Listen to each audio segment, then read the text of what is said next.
ونعوذ بالله من شرور أنفسنا ومن سيئات أعمالنا من يهده الله فلا مضل له ومن يضلل فلا هادي له أشهد أن لا إله إلا الله وحده لا شريك له وأشهد أن محمدا عبده ورسوله قال الله تعالى بعد أعوذ بالله من الشيطان الرجيم يا أيها الذين آمنوا اتقوا الله حق تقاته ولا تموتن إلا وأنتم مسلمون يا أيها الناس اتقوا ربكم الذي خلقكم من نفس واحدة وخلق منها زوجها وبث منهما رجالا كثيرا ونساء واتقوا الله الذي تساءلون به وأرحام إن الله كان عليكم رقيبا يا أيها الذين آمنوا اتقوا الله وقولوا قولا سديدا يصلح لكم أعمالكم ويغفر لكم ذنوبكم ومن يطع الله ورسوله فقد فاز فوزا عظيما أما بعد فإن أصدق الحديث كتاب الله وخير الهدي هدي محمد صلى الله عليه وآله وسلم وشر الأمور محدثاتها وكل محدثة بدعة وكل بدعة ضلالة وكل ضلالة في النار السلام عليكم ورحمة الله وبركاته. All praise due to Allah subhanahu wa ta'ala Almighty, the all-hearing, the all-knowing, the all-seeing, the all-powerful. And may Allah subhanahu wa ta'ala shower His mercy, His blessing, and forgive all of us on the sin that we have committed, whether openly, secretly, whether it's a minor or major sin. Ameen. On the behalf of Al-Qadim, we'd like to welcome all the brothers and sisters today. We know that our guest speaker, Mufti Ismail Menk, is on the way, inshallah. He will be addressing our Jama'ah here, inshallah. But before he arrives, we will take the opportunity. Firstly, let us begin our morning with the morning invocation dua that the Prophet highly recommend all of us to remember Allah every morning and every evening, so that Allah will remember us better, inshallah. Now I'm going to lead you in this recitation. We hope all of you who are here will try to follow us in reciting the morning dua. Bismillahirrahmanirrahim. Alhamdulillahi Rabbil Alameen. Allahumma salli ala Muhammad wa ala ali Muhammad kama sallaita ala Ibrahim wa ala ali Ibrahim innaka hamidun majid. Allahumma bika asbahna wa bika amsayna wa bika nahya wa bika namut wa ilayka an-nushur. Bismillahirrahmanirrahim. La yadurru ma'asmihi syai'un fil ardi wala fis sama'i wa huwa as-sami'ul alim. Raditu billahi rabba wa bil islami dina wa bi Muhammadin nabiyya. Allahumma zidni ilman nafi'ah wa rizqan halalan tayyiban mubarakan fihi wa amalan salihan mutaqabbala. Rabbana atina fid dunya hasanah wa fil akhirati hasanah wa qina azaban nar. Wa sallallahu ala Muhammadin wa ala alihi wa sahbihi ajma'in walhamdulillahi rabbil alamin. Amin ya rabbil alamin. Allah subhanahu wa ta'ala remind us in His book, the Quranul Kareem, فَاذْكُرُونِي أَذْكُرُكُمْ وَاشْكُرُوا وَلَا تَكْفُرُونَ. Allah said, remember me so that I will remember all of you, and be thankful to me and do not be ungrateful to Allah subhanahu wa ta'ala. And that's why the Prophet remind us the important asking Allah to bless our morning, our evening, our living and our dying, so that all of us are always prepared to go back to Allah subhanahu wa ta'ala. And also we keep on asking Allah to give us the maximum protection on all the fitan that we are facing today, the undress and the unrest. Last night You remember the quoting from Shaykh Ismail Menk said, the undress and the unrest. I think because our heart is not at peace, so there is a lot of undress. Yeah? And also we ask Allah subhanahu wa ta'ala to make us among the people who always do things to please Allah alone, not to please human or anyone else except Allah. Anything that you do sincerely for Allah, to please Allah, then Allah will reward us kindly. But if you don't do things for the pleasure of pleasing Allah, Allah won't value our deeds. The money they spend, the prayer that you offer to Allah, your sacrifices you offer to Allah, but if not to please Allah, Allah do not accept it. Allah make it very clear, He only accept amalan salihah, righteous deed that been conducted, performed with the right intention to please Allah subhanahu wa ta'ala. Now, brothers and sisters, in the same time, we know that every Sunday we have classes here. And what is the difference between classes like this and other classes that you have been attending? Islam belongs to Allah. What we are trying to educate every one of us is not just to give you any knowledge, no. Now Allah subhanahu wa ta'ala remind us that none of us can be guided without following the guidance of Allah. None of us can be guided without following the guidance of Allah. The guidance of Allah is very clear, is what Allah said in His book, Quran. And it will never change.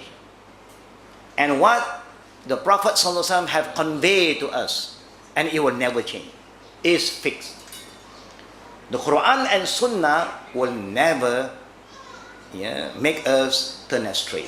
Other than these two guidance, you are sure to go astray. Now that's why classes that we conduct here, we are very particular. Why we are particular? Because even when you talk about Iman, Allah reminds us in Surah Al-Baqarah, فَإِنْ آمَنُوا بِمِثْلِ مَا آمَنْتُمْ بِهِ فَقَدْ اهْتَدَوْا. This in Surah 2, Al-Baqarah verses 137. So if they believe as you believe, they are indeed truly guided. If any one of us want to believe in Allah and the Prophet ﷺ and in Islam, you cannot believe in Allah and the Prophet and the teacher of Islam in your own way. No. My way, your way, Malaysian way, majority's way. No. You must follow how the early generation believed in Allah, how Prophet Muhammad believed in Allah, how the companion believed in Allah. By following them, Allah said, truly you are guided. And that's why when we seek knowledge, we always remember to ask Allah, Allahumma zidni ilman nafi'a. Oh Allah, increase in me, increase in us knowledge that benefit us. The only knowledge that can benefit you and me, brother and sister, is what is written in the book of Allah, the Quran, and the teaching of the Prophet sallallahu alaihi wasallam, the Sunnah. Opinion, ideas, saying of anyone have no value in the sight of Islam. Because Islam is a complete deen. Islam is a religion that Allah Himself has perfected it. Now that's why Al-Qadim was established with that mission. The mission number one, since we were established in 1980s, is to remind the Muslims the importance of understanding Islam through the original source, Quran and Sunnah. That's our main mission. Immediately after that, it is our duty, the duty of Al-Qadim, to make sure that the people who are not yet Muslims staying in this country especially, maybe among our family members who are not yet Muslim, my own family who are not yet Muslim, we try to make sure that people who are not yet Muslim do understand the difference between Islam and Muslim, number one. Islam is the teaching, the Muslim is the people. Islam is very perfect. Prophet Muhammad, Alhamdulillah, the best example. But we have a lot of problem because his follower is not setting a good example. And people are attacking our Prophet because of our wrongdoing. Our rudeness, selfishness, and all the bad things that we are doing. And this caused a lot of fitna from other people. Why the fitna that we face today? In the early time of the Prophet, they don't have this problem. Because the ummah of the Prophet at that time showed a good example that we are the followers of Prophet Muhammad sallallahu alaihi wasallam. We love our Prophet not just by praising him, making salawat, but we love to follow his teaching. And any one of us, if you follow the teaching of the Prophet, the adab al-Islamiyah, you will never go wrong. Nobody will hate anything that is good. Nobody will hate anything that is good. That is the fitrah of everyone. Whether he is Muslim or not yet Muslim, nobody hates something that is good. But we must ask ourselves, brother and sister, the unrest that is being caused by people who are ignorant about Islam is because the Muslims themselves are ignorant about their deen. They do not know the difference between Islam and Muslim, number one.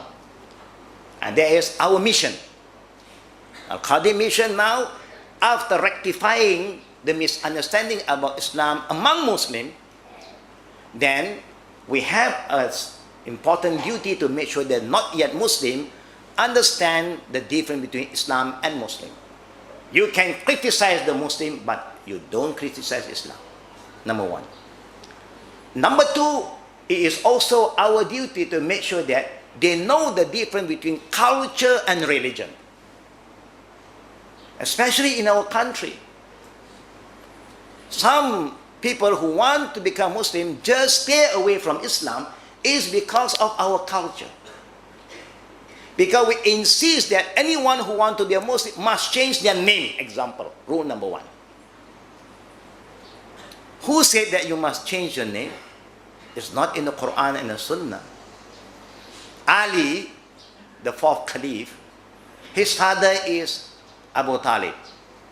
Abu Talib is not a Muslim, we all know. Did Ali change his name?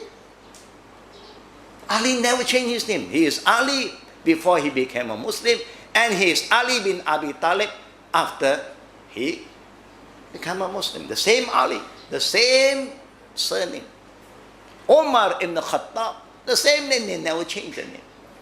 As it's a non-issue, but today it can be an issue.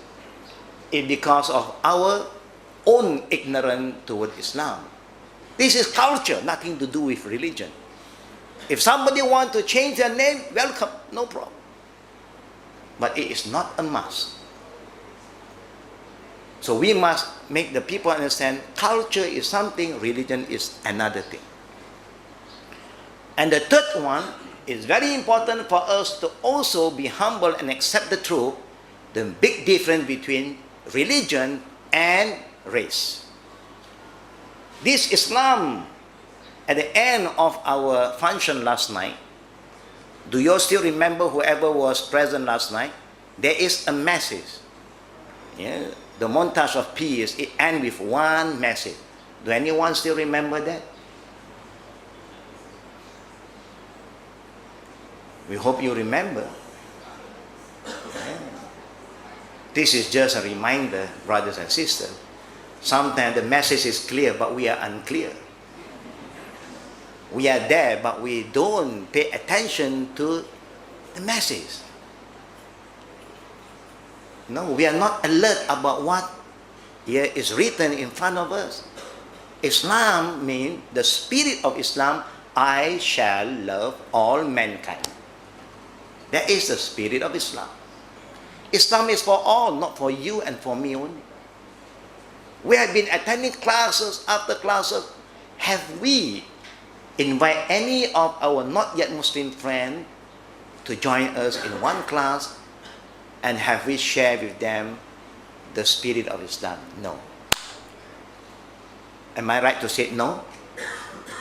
Am I right to say no, brothers? Yes. Am I right to say no, sisters? Yes. Alhamdulillah, we have been humble, we have been sincere to ourselves. We fail to share the beauty of Islam to our fellow Malaysian. We are not talking about foreigner yet, talking about Malaysian. And if 30% of the Chinese who was Buddhist once upon a time, and now they become Christian, you don't blame the Christian, you blame the Muslim. Because we are not doing anything. And they are calling them to join them. We are not calling them. And when they want changes, they just make a hijrah. They move to other faith. It's not their mistake. They do not know the difference. And we don't care to show them the difference. That we Muslims believe in Jesus. We have no problem. You want to believe in Jesus? Welcome, ta'al, come. Come and believe in Jesus. Because we all believe in Jesus. Do we believe in Jesus? Yes, we have no problem. You believe in Moses? Alhamdulillah. We are all one family. We believe in Moses. You have the Old Testament. You have the New Testament. We have the last Testament, the Quran. You are lacking with one. We believe in all of the prophets, but we have also Muhammad sallallahu alaihi wasallam. We have something extra which they don't have. But we fail to share this information with our fellow neighbors, friends, colleagues. And there is our mission. To say to them, there's a big difference between race. Malay is a race. Is Malay a race, sisters? Yeah. Yes. Is Arab a race, brothers? Yes. Yeah. You know, before Islam, Arab is known as Jahiliyyah. They are known as Mushrikeen. And Alhamdulillah, after they accept Islam, they all become Muslimin. The same go to all of us today. We have to do something. Alhamdulillah, we know all the shuyukh who are active in da'wah. Alhamdulillah, they have been traveling around the globe to talk about Islam. And Alhamdulillah, a lot of people who are not yet Muslim now understand the true teaching of Islam, and they are coming closer and closer. I was talking to the Sheikh last night. Now, when we are in Europe, we try our best to have a lot of intellectual discussion with people who are not yet Muslim, people who are phobia to Islam. We never run away from them. Neither we attack them. We pray for them, and we hope that inshallah they will discuss with us. And when we have discussion with them, after hearing their complaint about Islam or the Muslim, we present back to them the pure teaching of Islam based on the Quran and Sunnah. They have no more comment. They say, if this is what the Quran said and this is what the Prophet said, we have no problem. We don't have any negative feeling towards the truth. And then we ask them, if you know the truth, can you accept the truth? You say, no problem. Then we make them shahada. And they become Muslim. Simple as that. They are critical, but they have an open mind. We are not critical, but our mind is not open. We always close our mind. My way, my way, my way. Our way cannot guide us. Our way have failed the ummah. But inshallah, today is another good day. We're able to be together, and you can see we have people who are with us today. You have local foreigners. You have colored people around, alhamdulillah, ethnic color, alhamdulillah. You just name it. You want people to speak Chinese, Japanese, Urdu, Pakistan, anything, you have it here, alhamdulillah. To show that Islam is for all. And that's why the spirit of Islam is always our motto. Yeah, our motto is that we always say, Ya ayuhan nas, O people. So we always address anyone that we meet, my brother, my sister. Inna khalaqnakum min zakarin wa untha. Indeed, Allah, the Creator, only one Creator, Allah, who created all of us. The only God who created all of us is Allah. He made us into nation and tribe, not to fight against each other, not to condemn or abuse each other, but to complement each other, to help each other, to show respect to each other. And if you say, we are right, we must prove to them we are right, not just saying we are right.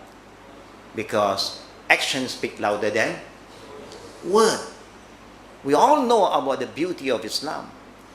So it's high time, brothers and sisters, we must be committed to our deen.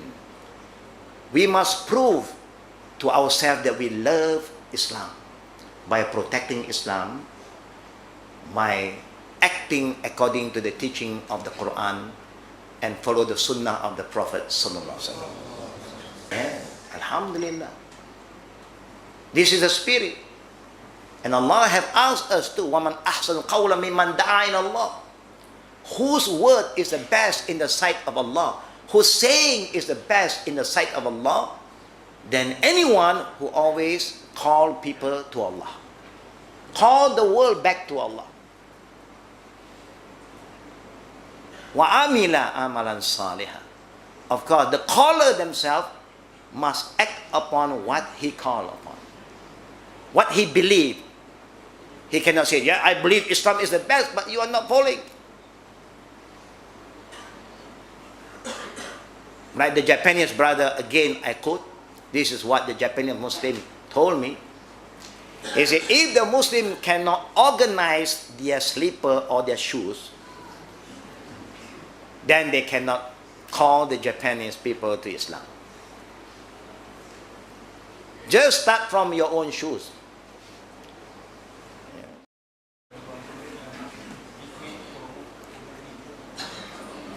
And because we are aware that Allah subhanahu wa ta'ala have been kind to us, all our jama'ah who have been very active with us since the 80s, Al-Qadim history start from the 80s. Yeah, a lot of people are not aware about how we started our group, from our group of volunteers, my own student.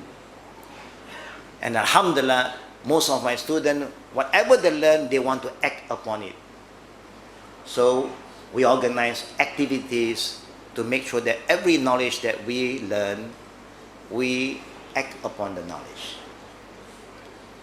Showing to our neighbor, our friend, that we care. We must have the caring, the sharing spirit. And that's why Allah said, وَأَمَّا بِنِعْمَةِ رَبِّكَ فَحَدِّثْ. Remember that all the ni'mah, the blessing of Allah that you receive. Islam is a blessing.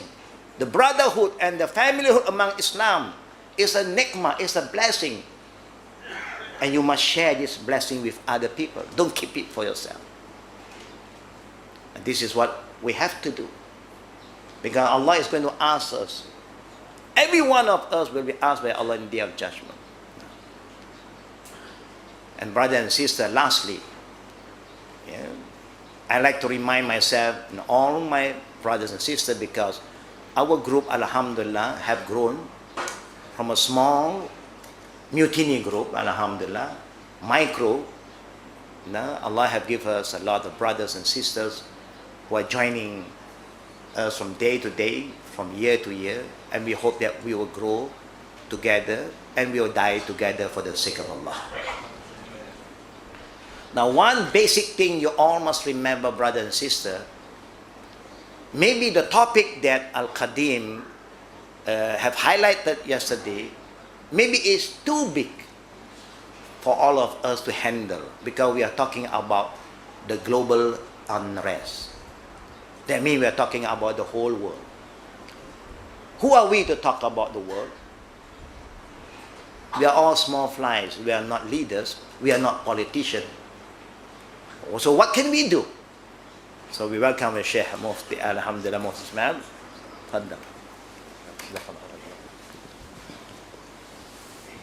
Since our Mufti is with us now, so before I hand over the mic to Sheikh Mufti Ismail Menk, I'd like to end with one reminder. I just quote that if you talk about global unrest, maybe it's too big, too heavy. Because we are nobody. We are no politician. What can we do? But inshallah, you do not know what you can do, brother and sister. You just have to do what you must do. But one thing that you cannot fail yourself. Maybe Allah will not ask you about what happened in Myanmar, because we are not living there. Allah will not ask us what happened in Afghanistan, because we are not living there. Allah will not ask us about Uzbekistan, because we are not there. Allah will ask us about Palestine or ask us about what happened in Syria, because we don't live in the country. We have no idea what is going on. But one thing for sure, Allah is going to ask every single one of us. And we cannot fail this. When you fail this, you fail yourself and you fail your whole family. Allah said, Ya ayyuhallazina amanu qu anfusakum, and then wa ahlikum nar. This is the minimum. Everything starts from ourselves. Allah said, "O you who believe in Allah, save your own soul." You cannot say, "I can't do anything for myself." How can you say that? And I quote again about the global undress. Can you say, "I cannot do anything about my body"? It's your body. How you want to dress up is up to you. You want to go half naked, it's up to you. Naked, also very transparent, it's up to you. Or you want to dress up properly, it's up to you. There's no excuse. This is just an example. About yourself, brother and sister, you cannot say, "I cannot do anything." Because that is the minimum that Allah is going to ask you and ask me. I cannot say, "Oh, Allah, I cannot do anything for myself." How can you say that to Allah? I may say, "Oh Allah, I'm not a politician, I have no authority, I cannot do anything about this country." Fair enough. Who are we to change the country? Until you become a politician, inshallah. But normally when you become a politician, you forget about what you say. Normally, we're human, we tend to forget. No. And lastly, Allah subhanahu wa ta'ala too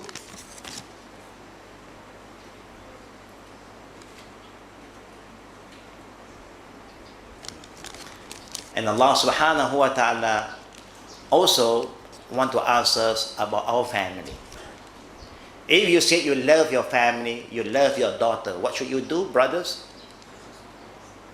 What you have to do to your daughter, you say you love your daughter? Brothers, please share with me. What must you do? Guide them. Make sure they don't undress. Make sure that they dress up properly. Yeah, in a manner that Allah wants them to dress up. Not in your manner.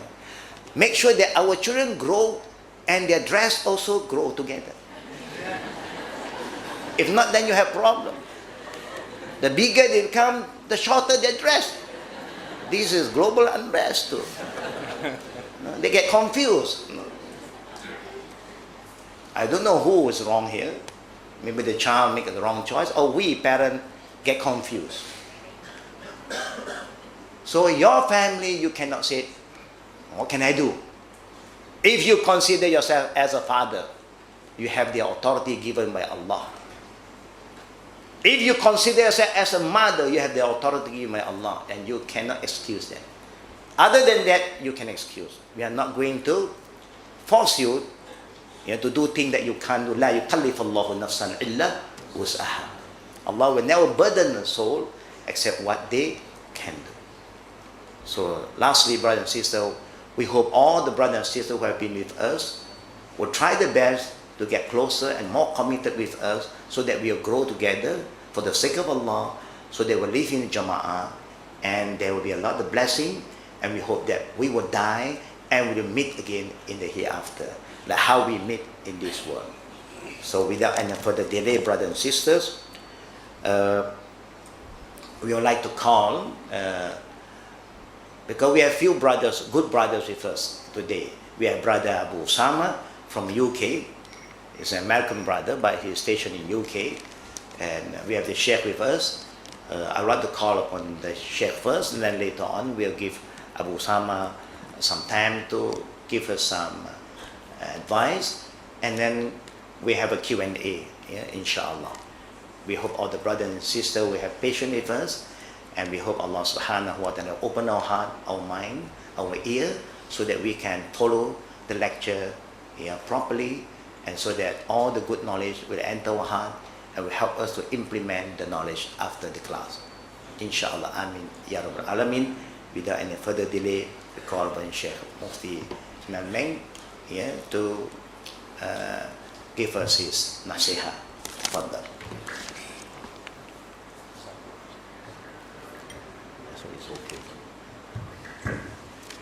Assalamu alaikum wa rahmatullahi wa barakatuh. Wa alaikum salam wa rahmatullahi wa barakatuh. Bismillahir Rahmanir Rahim. Alhamdulillahi Rabbil Alameen. Wassalatu wassalamu ala al-mab'uthi rahmatan lil alamin. Nabiyyina Muhammadin wa ala alihi wa sahbihi wa tabi'in.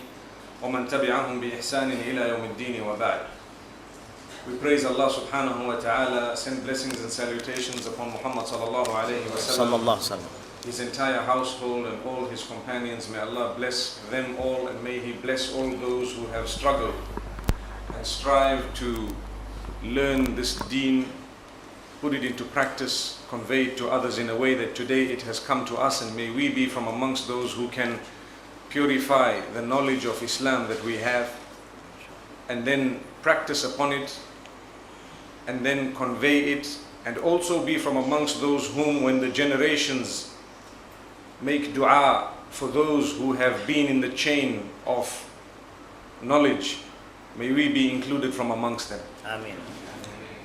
My beloved brothers and sisters, really it is heartwarming to see such numbers of people who are so keen on the deen and the message of Allah subhanahu wa ta'ala. I would like to believe that the only reason we are here is not only to renew and rejuvenate, but to increase in the bond that we have with Allah subhanahu wa ta'ala. The only way that we can achieve it is, as we always say, by following strictly what Allah subhanahu wa ta'ala has sent down. We have two problems, and we need to be careful of both of them. One is ignorance, and the other is falsehood, which is also part of ignorance. If you see in the Quran in Surah Al-Hujurat, Allah subhanahu wa ta'ala says, يا أيها الذين آمنوا إن جاءكم فاسق بنبأ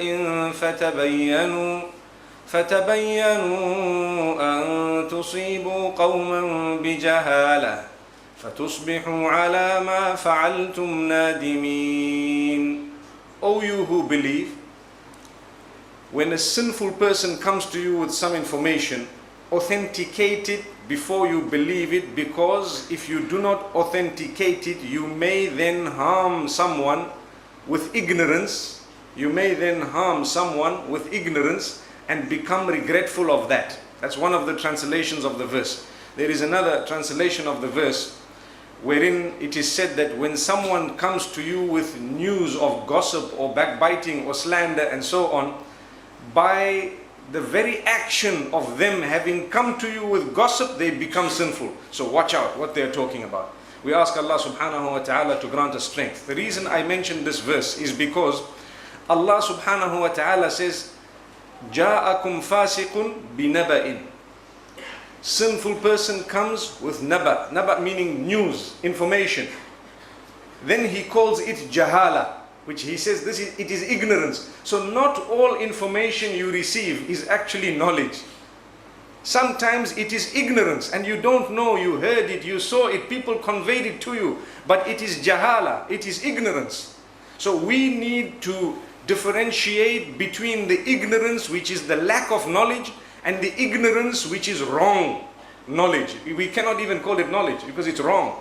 So these are the two extremes and the two paths which are heading in the wrong direction. In the middle, we will find the right path.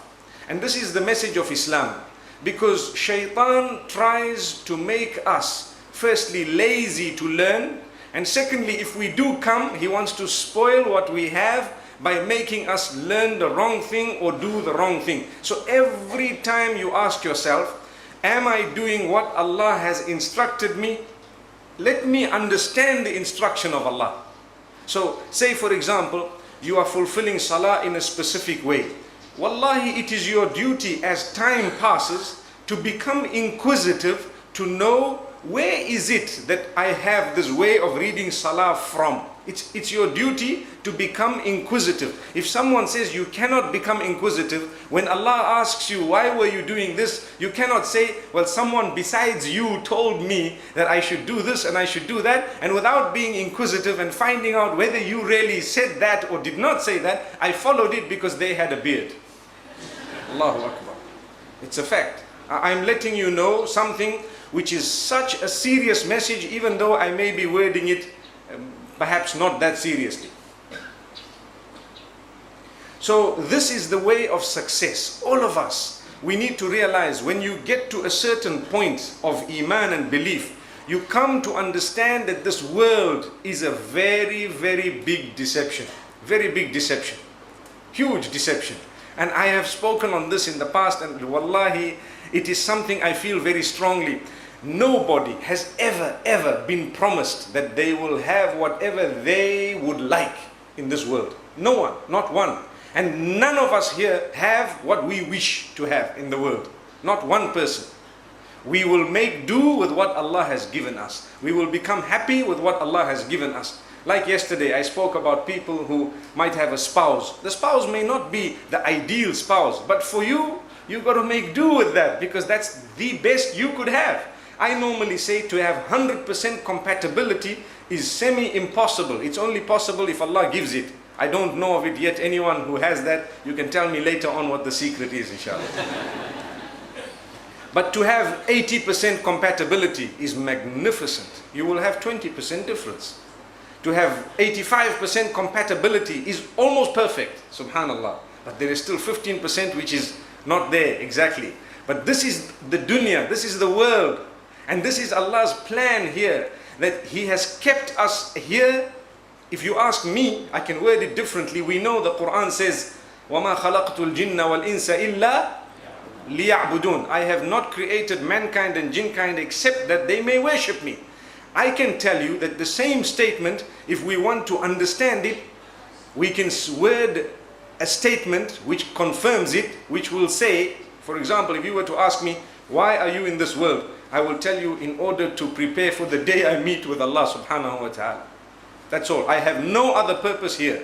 My purpose here is in order to prepare for the day I meet with Allah. That's it.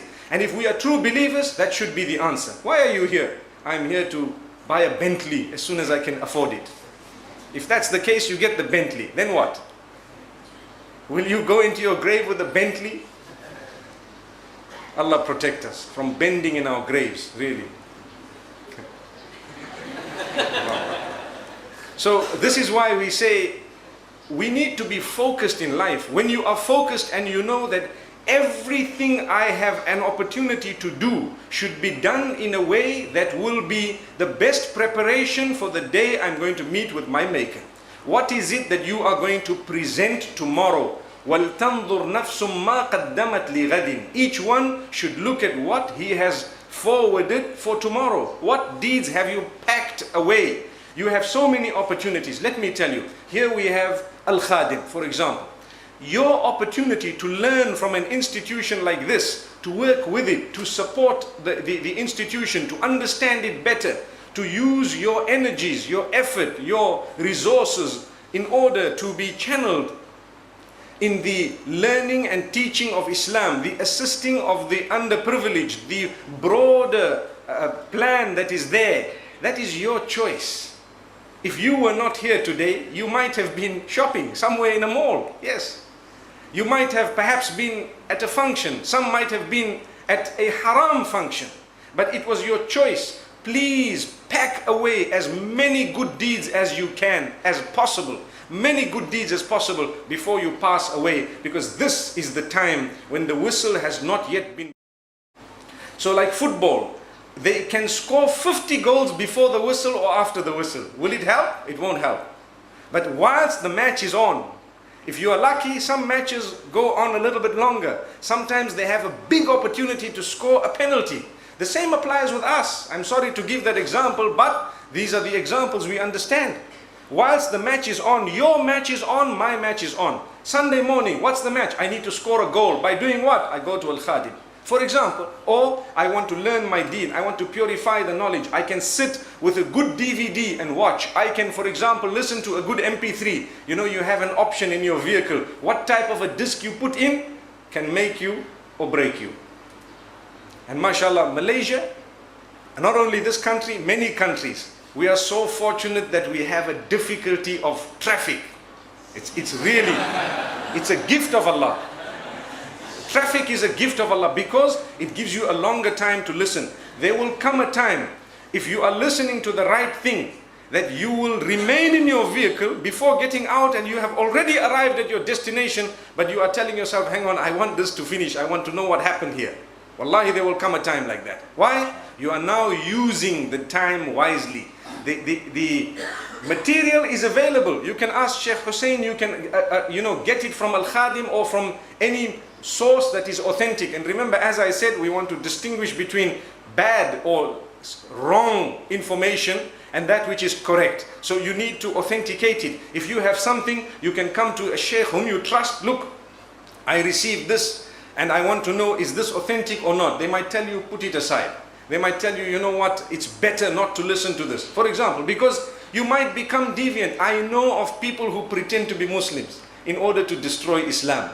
And I know of people really who have created websites that have an Islamic name, but there is only anti-Islamic information in a way that they suck you in, and after that they destroy you systematically.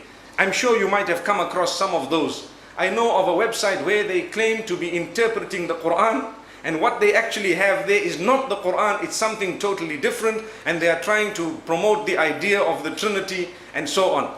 You see, the power of the togetherness of Muslims. You know, the term unity is used, but nowadays we don't understand unity. So let me use the word togetherness.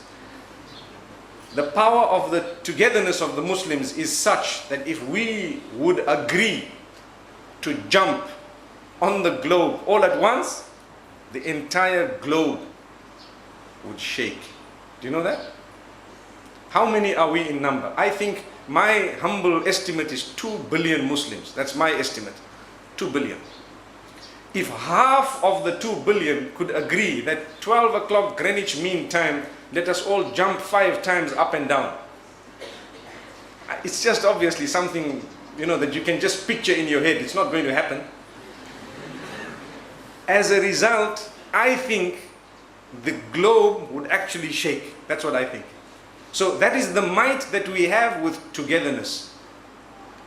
The difficulty is, as soon as I were to say, or anyone was to say, let's all jump at 12 o'clock, they would say, this man needs Prozac. He needs medication.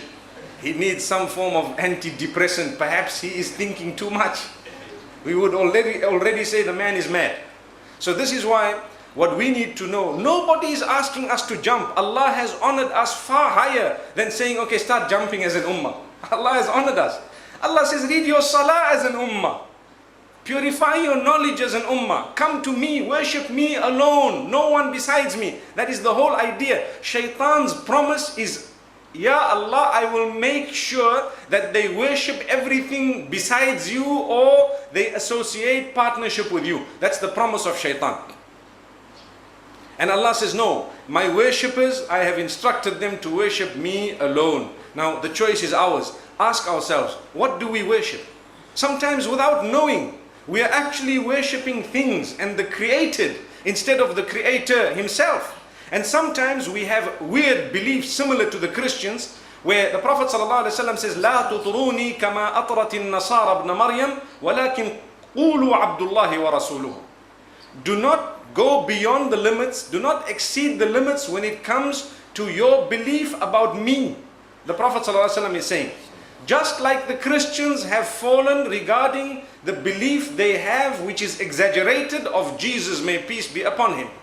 But always say, slave of Allah and His Messenger. Slave of Allah and His Messenger. So when we say, Ashhadu an la ilaha illallah wa ashhadu anna Muhammadan abduhu wa rasuluhu. He said, Qulu abdullahi wa rasuluhu. Say Abdullahi wa rasuluhu. We say Abdullahi wa rasuluhu. May Allah subhanahu wa ta'ala grant that to us. Think of the word slave of Allah. He told us, He instructed us, use those words. Because it is very important to look at the plan of the devil. I want to word it very sweetly today, and I want to tell it to you so that you can understand what happened. Isa alayhi salam, the Prophet Jesus, he was born miraculously, as we all know, with no intervention of a male.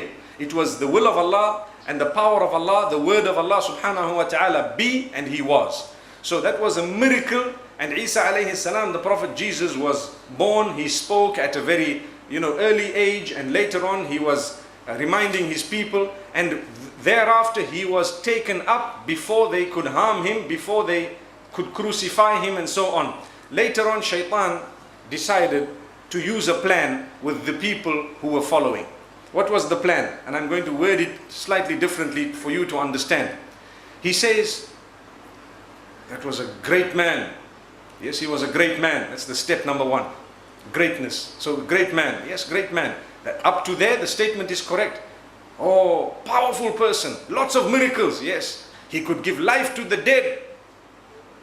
He could give life to the dead. But hang on.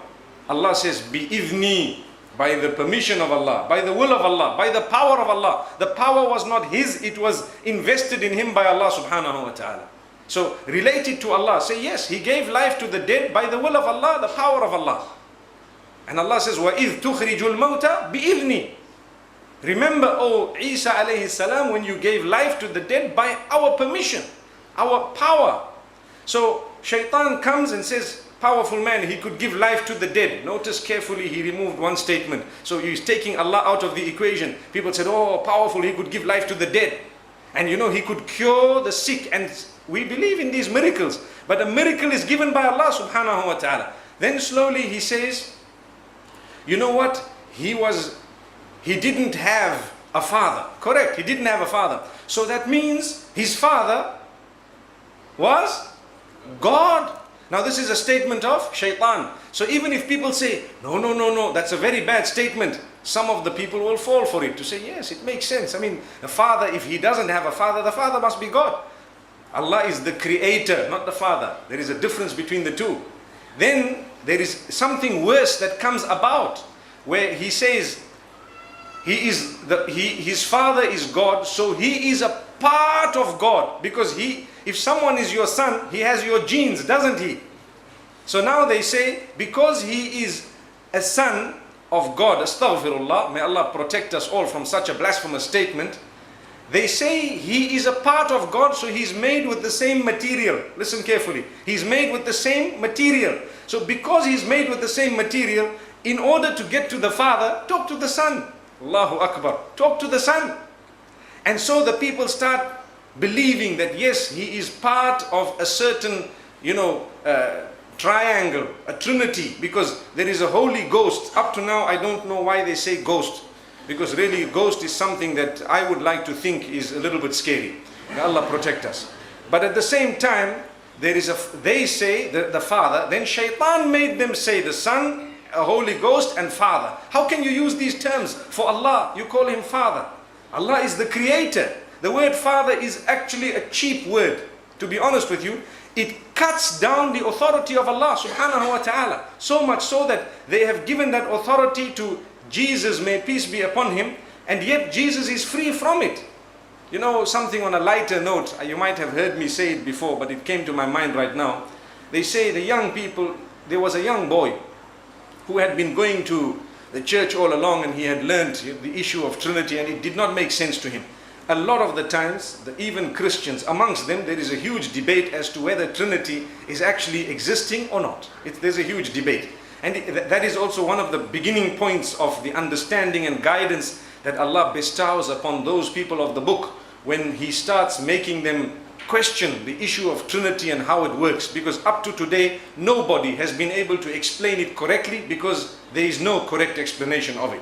So a young boy in the floods, when the flood came, he was on a tree. And on the tree, he was taught obviously that, you call out, there is a Father, there is a Son, there is a Holy Ghost, and so on. So on the tree, as he is sitting there and marooned basically on it with the water, flowing beneath him, he notices a crocodile trying to come up with its, mouth, trying to bite at him. And he sits up and he says, Father, I need your help. Because obviously there's a crocodile about to take my life. And please, don't send your son, because this is not child's play.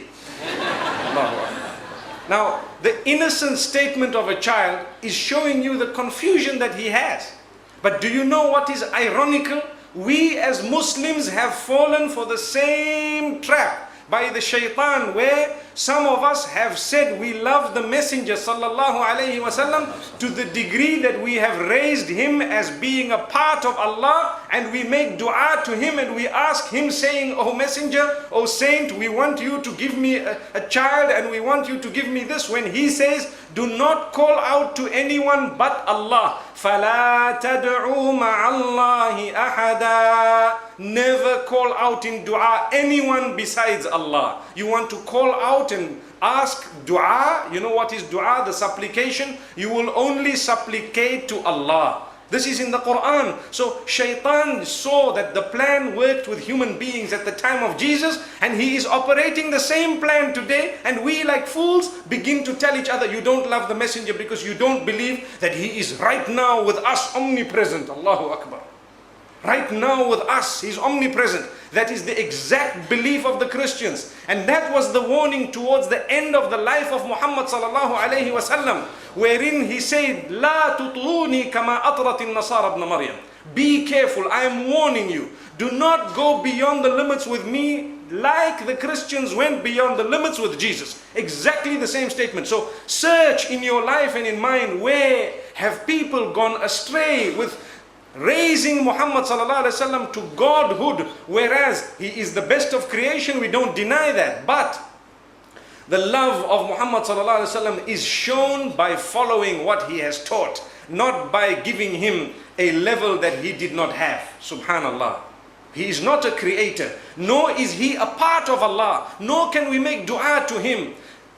We will be insulting Allah subhanahu wa ta'ala. The whole core of the message of Muhammad sallallahu alaihi wasallam was to turn to Allah, not to turn to him. It is like Jesus will be asked on the day of Qiyamah. The Quran says this, Surah Al-Ma'idah. You can read the verses where Allah subhanahu wa ta'ala says, وَإِذْ قَالَ اللَّهُ يَا عِيسَى ابْنَ مَرْيَمَ أأنت قلت للناس اتخذوني وأمي إلهين من دون الله قال سبحانك. Allahu Akbar.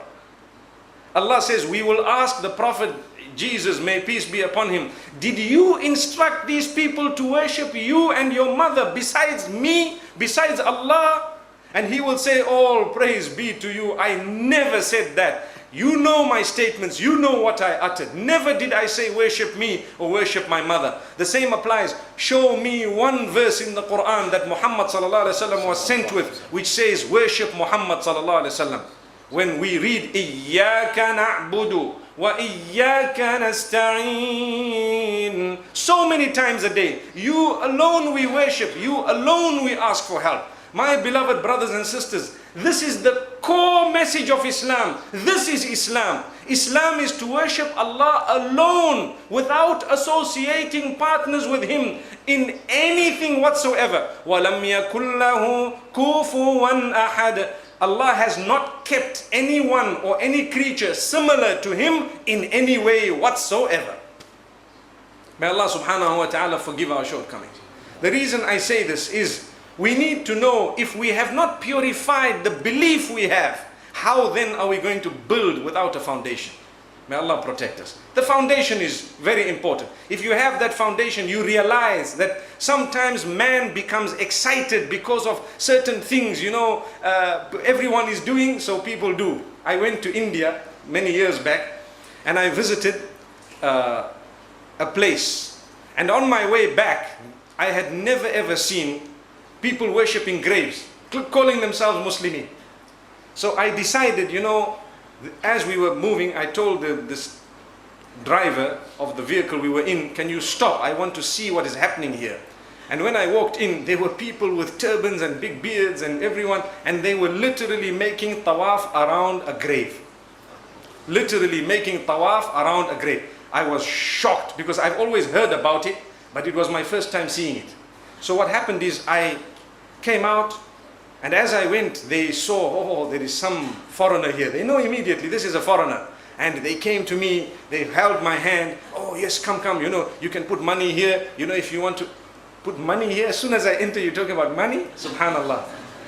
We want spirituality. There is nothing here. And I saw the man sitting, and they said, no, come. I went and sat with him. He says, you can first do your rounds, And I'm thinking, I know nothing about this. Astaghfirullah. I told him, Wallahi, this is shirk. He said, Astaghfirullah. How can you say that? In the Urdu language, they said, Isko nikalo yahan se. Which means, take this man out of here. And I looked, I said, no, I want to hear from you what is all this about. He said, no, you won't hear. Listen to his words. He says, there is no hope for you. Why? He knows the very word I mentioned already gave him a rash. Look at the reaction. If he was on the right path, he would say, brother, come here, let us sit, here is the Quran, here is the Sunnah, this is what it is. If he was on the right path, he would not be like that. But because he was so engrossed and he knew that his kingdom that is there, he was obviously the king of a certain grave, isn't it? So he knew that because this man has already told me this is shirk, which means this is association of partnership with Allah. Sometimes they are cured as a test from Allah to see. And this is why they say, I went to that man and you know what? I just had to kiss his feet and I just had to bow down to him and I had to do this and that and now I am cured. Look, he's a powerful man. That is shaitan. إنما ذلكم الشيطان يخوف أولياءه فلا تخافوهم وخافون إن كنتم مؤمنين. That is shaitan fearing those who are seeking protection through him. Meaning he is making them fearful. And Allah says, don't fear the devil. Fear me if you are true believers. Be conscious of me if you are true believers. So I have said a certain message here. And obviously as Shaikh Hussain said last night, and as I did say as well, he was telling me that sometimes, when you speak about something you had not actually planned to say, it actually comes out as a more powerful message than sometimes sticking to what you had to say. We ask Allah subhanahu wa ta'ala to grant us goodness. The reason I am passionate about this, and we all should be, is we see many Muslimin. We see many Muslimin, but sometimes they are only by tongue. They don't even know Islam. They don't even know Islam. And what surprises me is, if you were to look at the Christians or the others who belong to other faiths, take a look at their dedication to their faiths. I know in my country, every Sunday you see them moving with their Bibles from 6 o'clock in the morning, walking towards a church. They have never read the Bible cover to cover, but they will hold it and they will take it. And they will go and they will sit 2 or 3 times a week up to late at night in the church for 4 or 5 hours. I don't know if it happens here. And believe me, when I sit and look at that, I say, we are ala haqq. We are on the right path. Wallahi, if they knew the sweetness we have of belief, they would fight us in order to get it from us. Believe me. If they knew the sweetness of belief. What is Islam? Islam is a religion that has no risk in it at all. You worship your maker and your maker alone. So when you return, you say, oh you whom I'm going to return to have mercy on us. I'm sure you've heard this so many times. You are worshipping the one who made you. What is so risky about that? There is nothing risky. No risk involved. The minute you start taking a name and say, oh Jesus, I worship you. May Allah's peace be upon him. But he is free from that type of a statement. I normally tell the Christians, as Shaikh Hussain calls them, the not yet Muslims. Wallahi, I like that word. Because we have hope that they will be Muslim. So we call them not yet Muslims. I hope from today on I can also use that term, Sheikh. When you speak to the not yet Muslims, what happens? Subhanallah. You tell them, if you are calling out to Jesus, there is a risk involved. Now, this is obviously from a probability point of view, to try and talk to them. He may or may not be the one who's going to save you.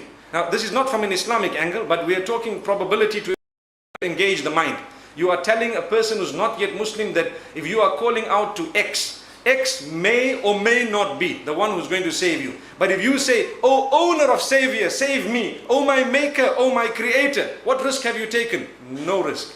Ya Allah, may Allah subhanahu wa ta'ala make us from those who understand and realize. I want to call on everyone really to support the cause of the deen with a broad mind and to work together, because as we said last night, and I want to repeat the verse, وَالَّذِينَ كَفَرُوا بَعْضُهُمْ أَوْلِيَاءُ بَعْضٍ. The disbelievers, they are protectors and helpers of one another. إِلَّا تَفْعَلُوهُ تَكُنْ فِتْنَةٌ فِي الْأَرْضِ وَفَسَادٌ كَبِيرٌ. If you are not going to do the same thing, if you are not going to be helpers and protectors of one another, in your togetherness, then there will be chaos on earth, the unrest that we have been speaking about. Fasadun kabir means great fasad, great corruption, rife on earth. So we ask Allah subhanahu wa ta'ala to make us from those who can support one another. And the biggest support you could lend is to learn your own deen to start with. So you will know the rules by which we operate. If you want to play a game, you need to know the rules of the game. Deen is not a game, it is something much more serious. So it's more important for us to know the rules of the deen than anything else. And I'd like to also thank Shaikh Hussain for the kind gesture that he has shown myself, yourselves as well, by inviting myself. And the doors of Al-Khadim are open completely. And I hope and I pray that we can make use of it. We can purify and learn the deen. And remember, every single day that we learn something new and put it into practice from the Quran and the Sunnah, we should be thankful to Allah subhanahu wa ta'ala. My duty is to pack away as much as I can, and so should be yours. Just like if you have a business and you want to save as much money as you can so you can improve it or whatever, we need to understand this tijara and this business is far more important. May Allah bless us. May He let these words be words that are not misunderstood, and may He let them be words that are from the heart to the heart. Wa sallallahu wa sallam wa baraka ala nabina Muhammad.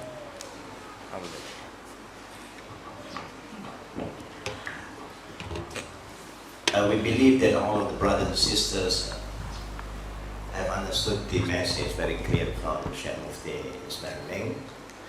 Like what we quote earlier, it so happened that we have brother Abu Usamah with us, and we are taught that he will spend more time with us, that he can also give us a lot of nasiha. But I was informed that he is leaving tonight or tomorrow, so we will not want to miss the opportunity to with brother Abu Usamah. So is Abu Usamah outside? Can we please invite him in, please? We hope all the brothers and sisters will spare some time with us. And then after his lecture, no, you sit. Yeah, I'll be there. Then inshallah we have an open Q&A, inshallah. Yeah? We will start the Q&A the latest by 12:30, inshallah. Jazakallahu khair.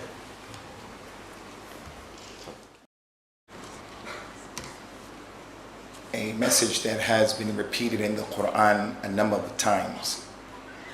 And it was easy for Allah Azza wa Jal to mention it one time and it would have been enough.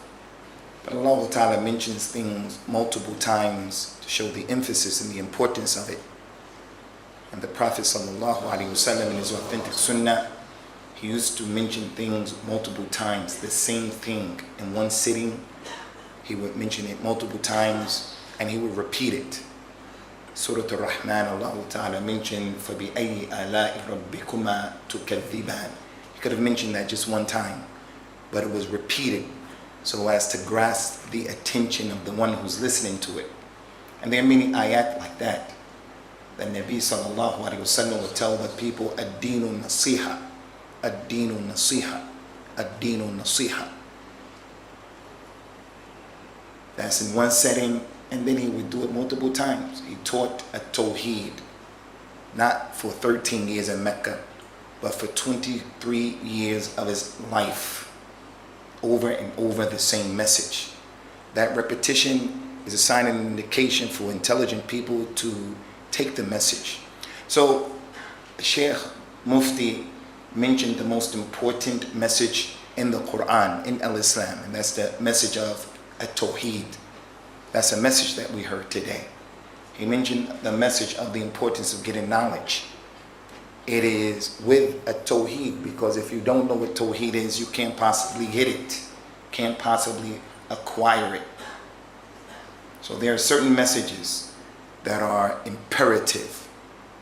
And I want to share with you, inshallah, one of those messages. And that's the message of the individual doing a lot of works and a lot of deeds. And he'll come Yawm al-Qiyamah and they will be for nothing.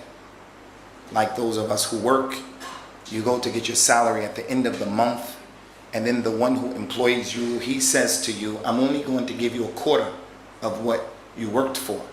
Or I'm going to give you half, or I'm not going to give you anything. If that were to happen to one of us in our dunya, while sitting there in front of the mudir, the boss, we're going to turn the table over right in front of him.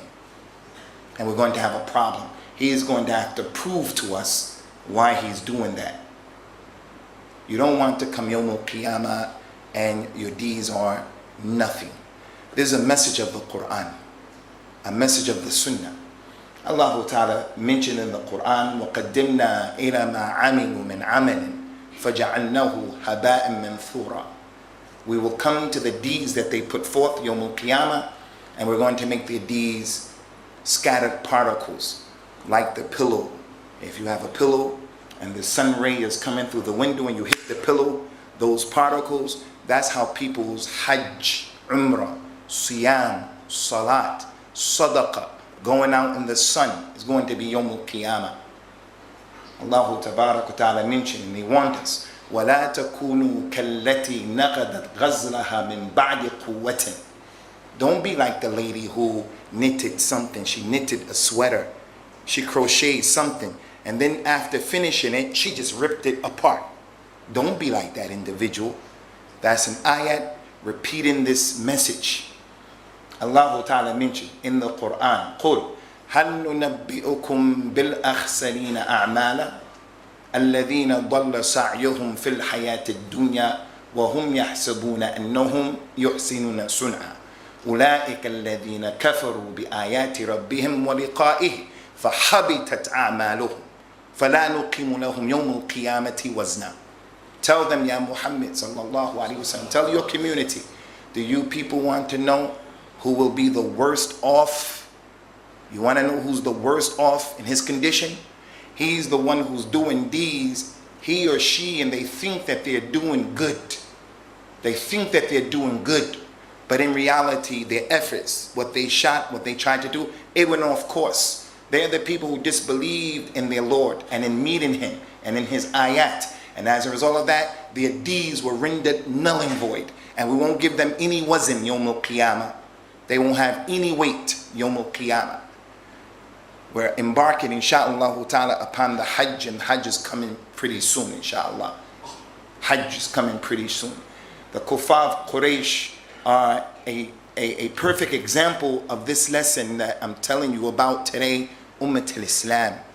Allah said about the Kuffar of Quraysh, مَا كَانَ صَلَاتُهُمْ عِنْدَ الْبَيْتِ إِلَّا مُكَاءٌ وَتَصْدِيًا. Their prayer at the Kaaba, the greatest place on the face of the earth, their prayer at the Kaaba, it wasn't anything but clapping their hands and whistling. Like in the church, the African American church. We believe in Jesus Christ, in the image, the white European image, which is in conflict with the image that's written in the Bible. We believe, African Americans, my mother, my father, my people. May Allah guide my parents to Islam. May Allah guide your parents to Islam. We, African Americans, when we go to church on Sunday, we have passion and we jump up and down and we have the Holy Ghost and we go crazy and we believe in it. But that ibadah is nothing but clapping hands and whistling. And that's because they're committing shirk. So Allah said that about the kuffar of Quraysh. Look what they used to do. They used to believe in Allah Azza wa Jal. They believed in Allah. Prophet Muhammad, his name is Muhammad ibn Abdullah. His father was Abdullah before he was created, sallallahu alaihi wasallam. But they believed in those other guys, that they would get them close to Allah. They believed in Allah. They used to drink khamr. They used to commit zina. They used to murder. They used to commit highway robbery. And then one of them would be overcome and overwhelmed with sorrow, and he would want to make tawbah. She would want to make tawbah to Allah.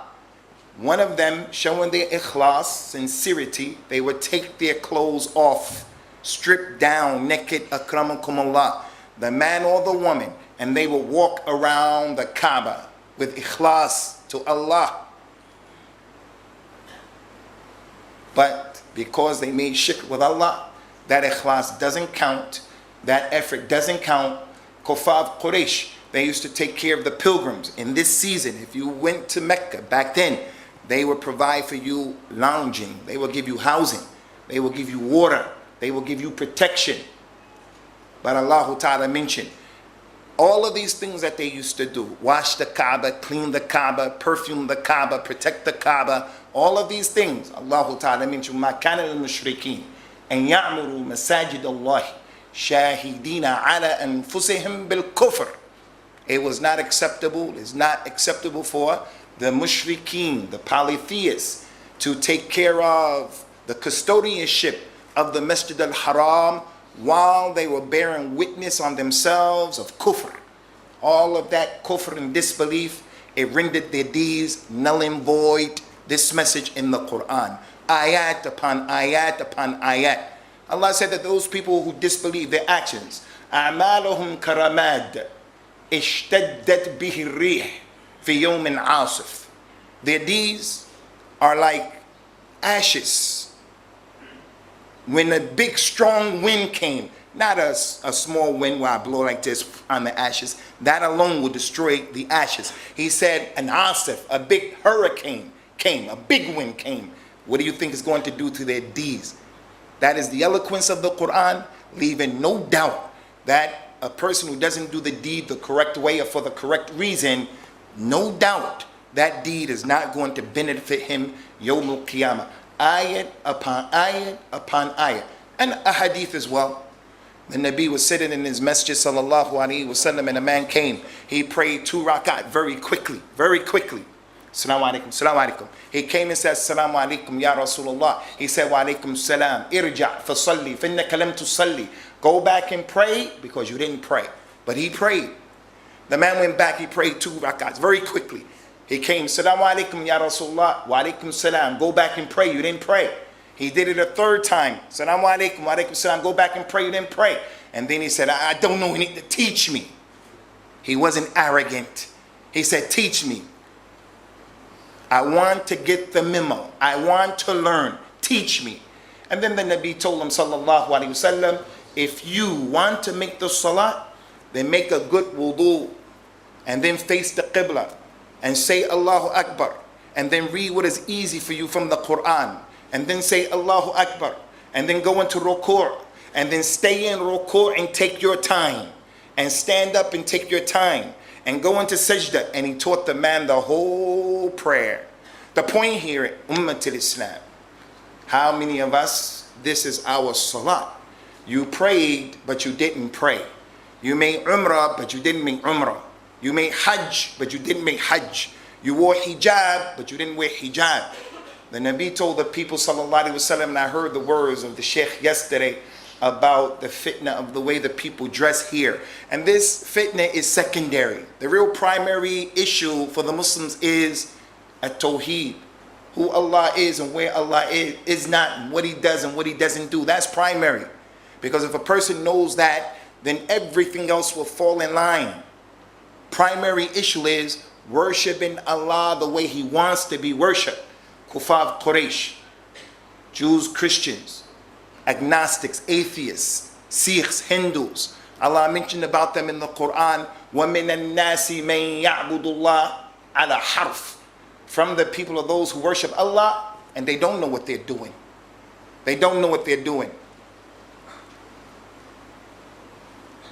So how many of us were that particular man that prayed, but he didn't really pray? As you all know, for the Eid al-Adha, Eid al-Adha, the Salat of al-Eid, it has some ahkam, rules and regulations different from the Eid of al-Fitr. That's different.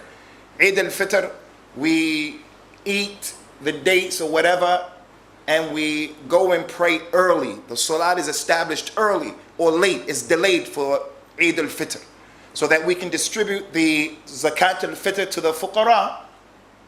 Eid al-Adha, we pray it quickly. The sunnah is to pray it quicker, so that people will have time to go out and slaughter. There was one companion who said, I'm going to slaughter before the Salat, save myself some time, spend time with my family. It's a wonderful idea, and it saved the time. And then after doing that, he went to the Mufti, to the Alim, to the Sheikh, sallallahu alaihi wasallam. And he said to him, Ya Rasulullah, I slaughtered before the prayer.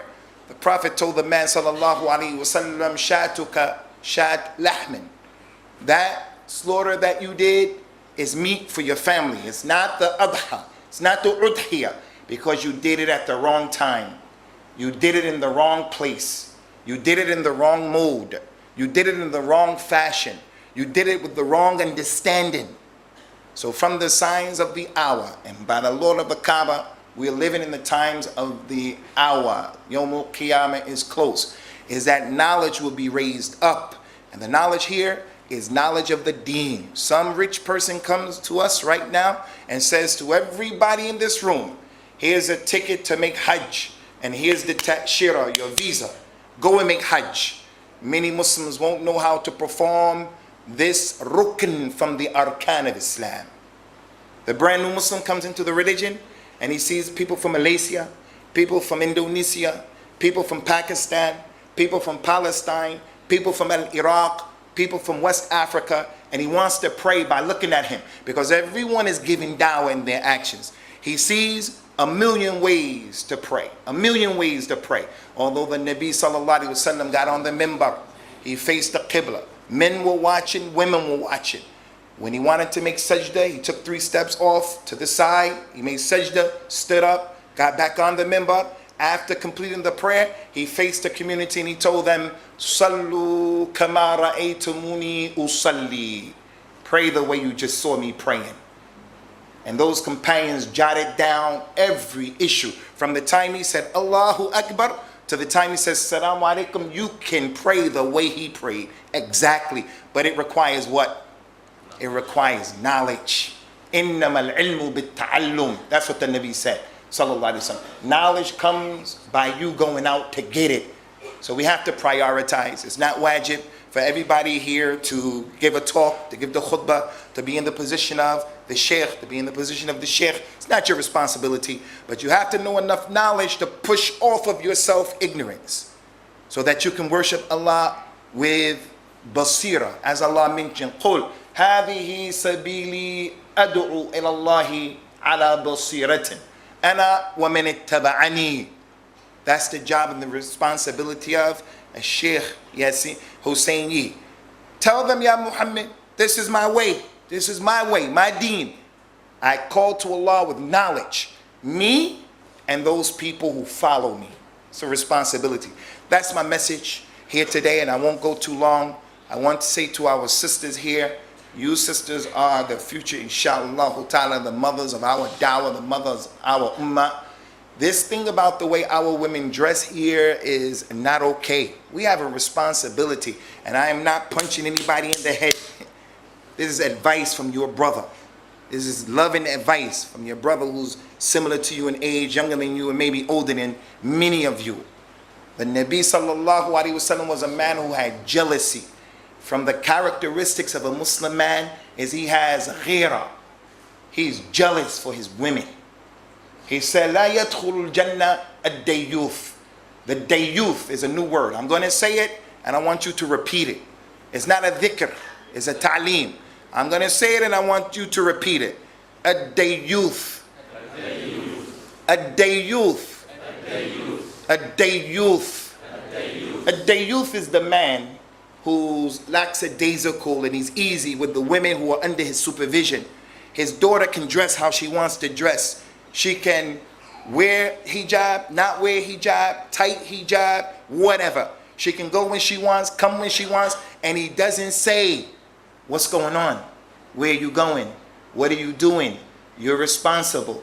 I'm responsible for you. Don't do that." The dayyuth is the man, he doesn't have that question. It's not a part of who he is. Now I understand. I have some women in my family, not Muslims. They are strong women. Strong. I know one auntie, her husband works, he brings his salary home and puts it on the table and she does with it what she wants.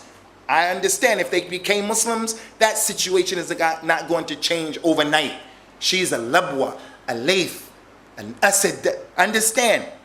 But still, even the man in that situation who's a Muslim, he still has to give dawah. He still has to give nasiha to his wife. He still has to say, hey, fear Allah. You're a reflection on me. When people see you like that, that's a reflection on me. So I want to just remind our sisters here to fear Allah Azza wa Jal and don't let any man see your mahasin. Ali ibn Abi Talib, he was raised up in the house of a Nabuwah. Fatima bintu al-Nabi sallallahu alayhi wasallam raised up in the house of a Nabuwah. Abu Bakr wanted to marry Fatima. The Nabi said, "No, you're too old." Umar wanted to marry. "No, you're too old. Has to be some compatibility." Who did he choose for his daughter? Someone who was only appropriate, someone who was similar to her. Both of them grew up in the house of a Nabuwah. It was only appropriate. Ali asked Fatima, and this is the point. "Ya Fatima, what is the most beloved thing to the believing woman?" She said, look at the fiqh of the Nabi of al-Islam, the Khatam of the Anbiya and the Rasul. When they were burying the Nabi, Fatima radiallahu anha was crying and said, "Oh, how do your souls allow you to bury the body of the Nabi?" Because she was just upset. Her father, who she resembled, the way he walked, the way he looked, and vice versa. What is the most beloved thing, Ya Fatima, to the believing woman? She said, for her not to see men who are not her maharim, and for them not to see her. That didn't mean that she wants to live on an island by herself and never come outside and never deal with people. That means she would take every precaution not to give a man who is an ajnabi, an gharib, someone who didn't have the right to see her. She wasn't laxed about people seeing her mahasin. Something's wrong with that equation. So I'm not judging anyone, but instead I'm making dua for myself. I'm making dua for you, because al-kamal, completeness, is only with Allah Azza wa Jal. And as far as human beings go, completeness is only with the Nabi sallallahu alayhi wasallam and his brothers from the Anbiya and the Rasul salawatullahi wassalamu alayhi. So I ask Allah by his name, and he has 99 names and even more than that. Even more than that. He has a name that is his Ism al-A'zam. If a person asks him by that name, Allah will give it to him.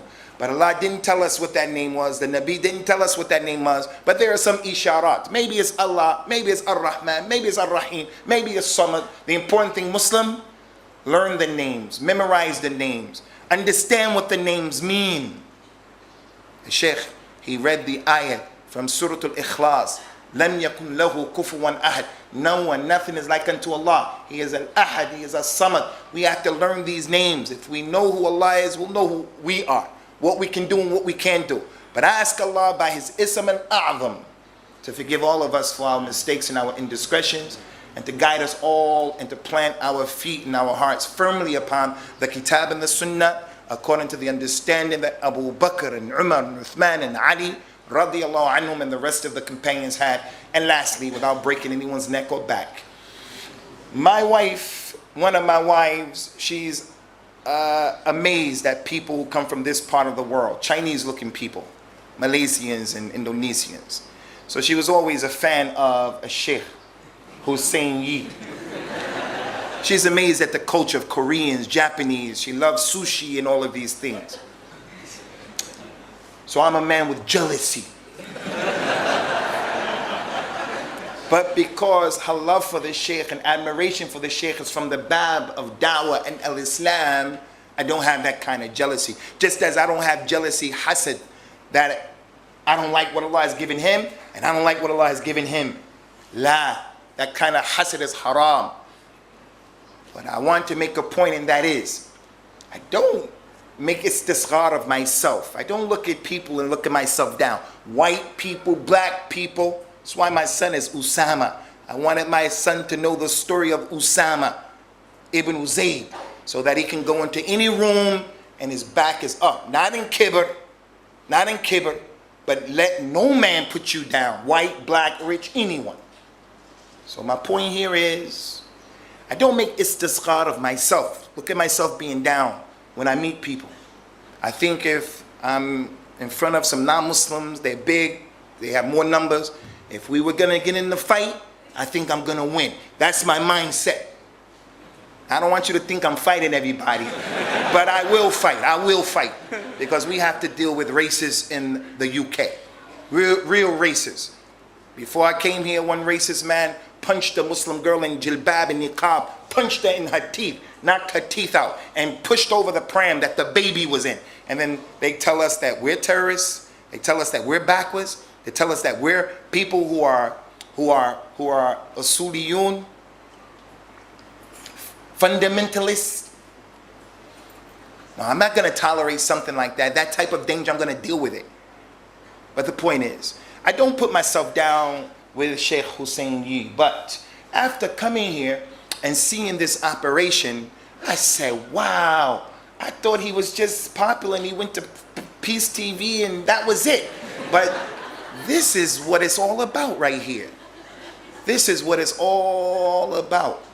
Helping people to help themselves, helping the religion to move forward, doing something so that when a person is in the grave or when he's sleeping at night turning over left and right, he has no idea of the ujur and the thawab that he's receiving, because only Allah knows what a kalima would do for an individual. Only Allah knows what giving someone $100 is going to do in sadaqah. Only Allah knows how small things can affect people's lives.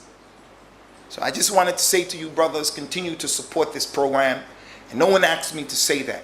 Continue to support this program and to get behind the administration here and the brothers here. And may Allah Azza wa Jal put it in the mizan of all of your hasanat, Yawm al-Qiyamah. Again, may Allah forgive us for our sins and establish our feet firmly upon a tawheed and a littiba'. May Allah subhanahu wa ta'ala help us to be of those people who are ansar al-sunnah, the people of a tawheed, the people who know how to deal with the Muslims with love, and those people who also know how to deal with hikmah in the hostile environments that we may find ourselves. Subhanaka Allahumma wa bihamdika wa ashhadu an la ilaha illa anta astaghfiruka wa atubu ilayk. Wassalamu alaikum wa rahmatullahi wa barakatuh.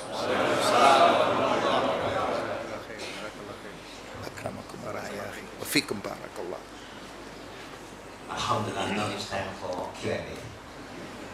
So we're giving the freedom to the brother first. Further, pass the mic to the brother.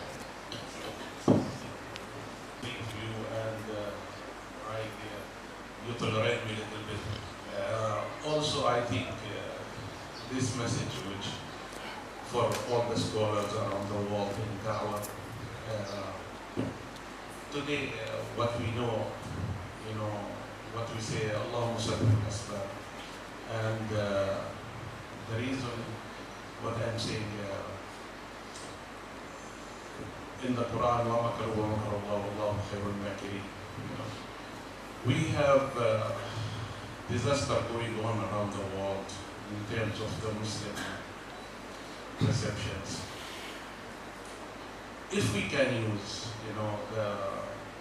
those superpower, you know, the grant of their financial and their ground, you know, which we can use it actually for da'wah, you know. We can use their power, we can talk to them, direct to them. In situation is to give us the ground for the da'wah. So I want your feeling about that. Like we changed the table against what they say. To make it easy, very easy. They are putting so much money and power, you know, like against us as a Muslim people. But we can tell them, we know very well our religion is a very peaceful religion. And our message is very clear, you know, and our niyat, you know. But we can talk to them in such a way to take back, you know, that hatred or that misconceptions, and we put it back in our program. Thank you very much. The question from the brother is a very big question. Talking about what's happening to us today is a big one. Anything big we will entertain later, inshallah. Yeah, because it's a heavy stuff talking about what's happening to people, all the people with money. Inshallah, we hope that we'll share the information with the group, inshallah. Do you have any other next question? Yes, brother. Pass the mic.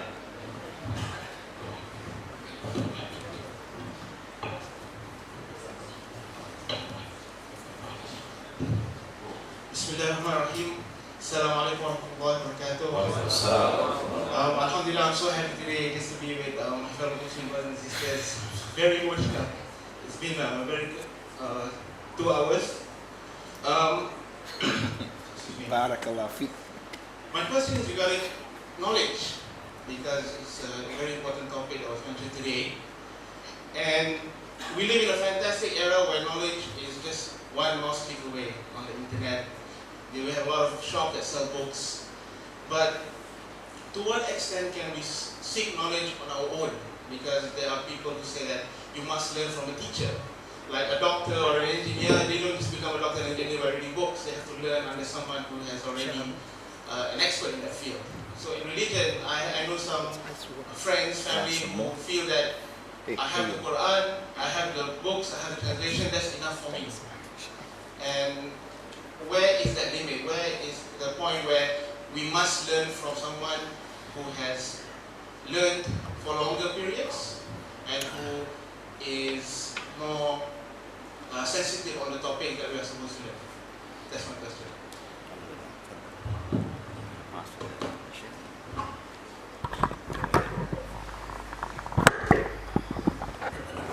Bismillah ar-Rahman ar-Rahim. Shukran ya Akhil Aziz. The question is very important.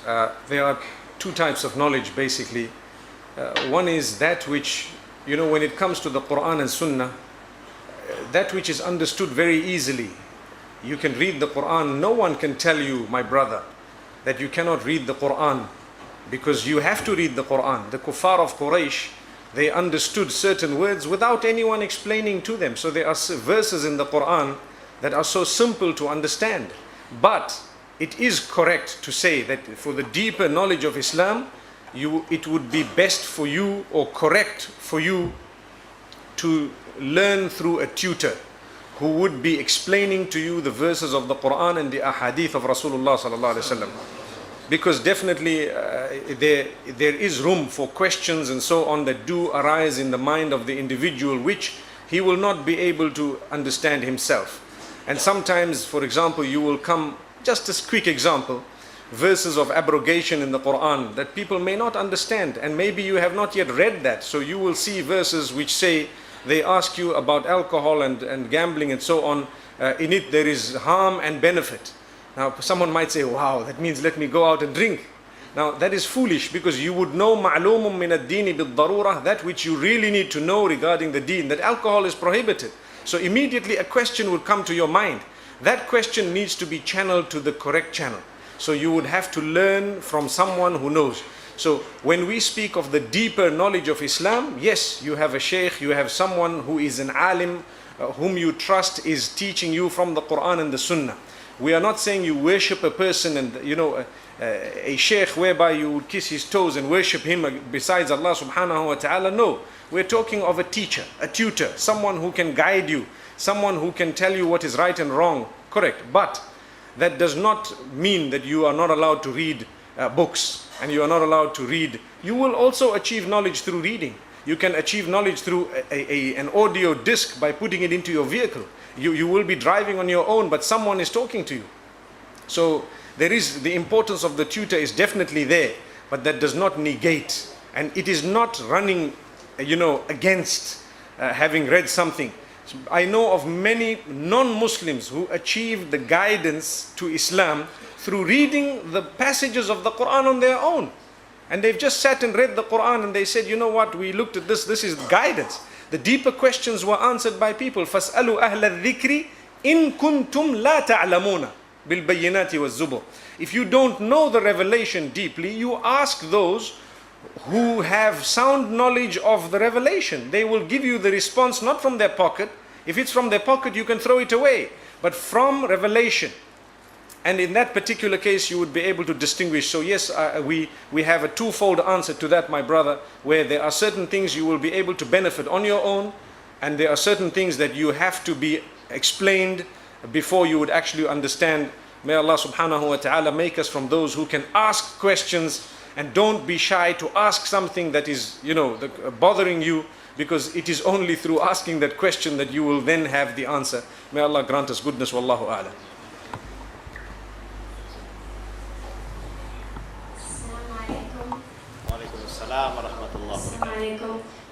In your opinion, what is the easiest way to make a non-Muslim become a believer?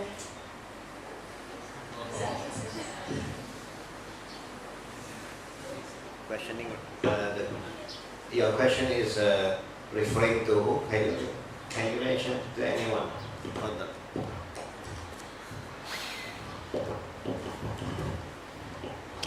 Bismillah, alhamdulillah, wassalatu wassalam ala rasulillah. What's the best way to make someone who is a non-Muslim come into the fold of Islam? First, at the beginning of the issue, we have to know, as Allah mentioned in the Quran, to the Nabi sallallahu alayhi wasallam, and he was the most intelligent, he was the most hakim, he was the most sincere.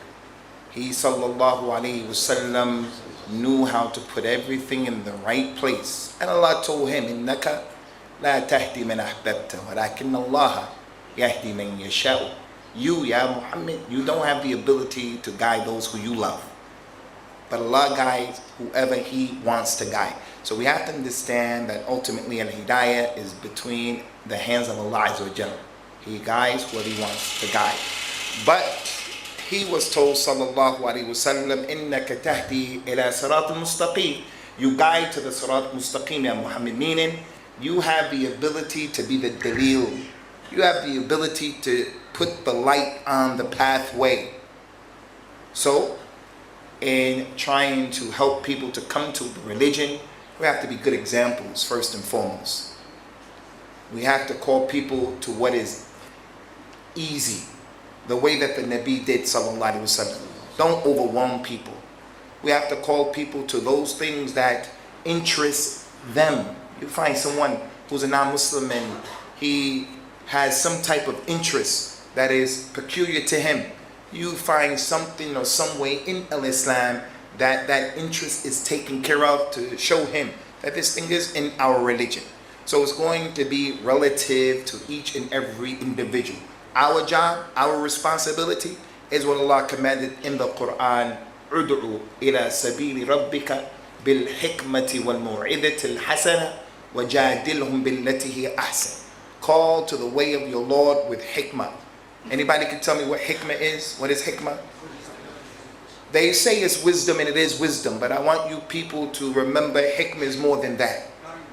The ulama of Islam said that al-hikmah is wad'u shay fi mahallihi al-munasib, putting everything in its proper place. knowing when to say, what to say, how to say it, and so forth and so on. Sometimes hikmah necessitates be quiet. Sometimes hikmah necessitates use strength, be strong. Sometimes soft. Hikmah, Allah is al-Hakim. The halal and haram is from the hikmah of Allah. He knows what to make halal and haram. It's not okay for the Muslim woman to come and say, I wish I can have 4 husbands. Because when Allah legislated that, it was with hikmah. You don't have a lot of money. It's from the hikmah of Allah that He didn't give you a lot of money. And He gave him a lot of money. So in giving dawah, we give dawah with hikmah. You talk to people based upon their level of understanding and their condition and so forth and so on. Don't overwhelm them. And also, we argue in a way that is best. We argue and we deal with them in a way that is best. So there's no answer where you can say, here's the formula for the best way of giving dawah, other than to say, as Allah mentioned, لَقَدْ كَانَ لَكُمْ فِي رَسُولِ اللَّهِ أُسْوَةٌ حَسَنَةٌ. You have in him a perfect example in giving people dawah ila Allah, along with his companions, radiyallahu anhum ajma'in. Something like something on that.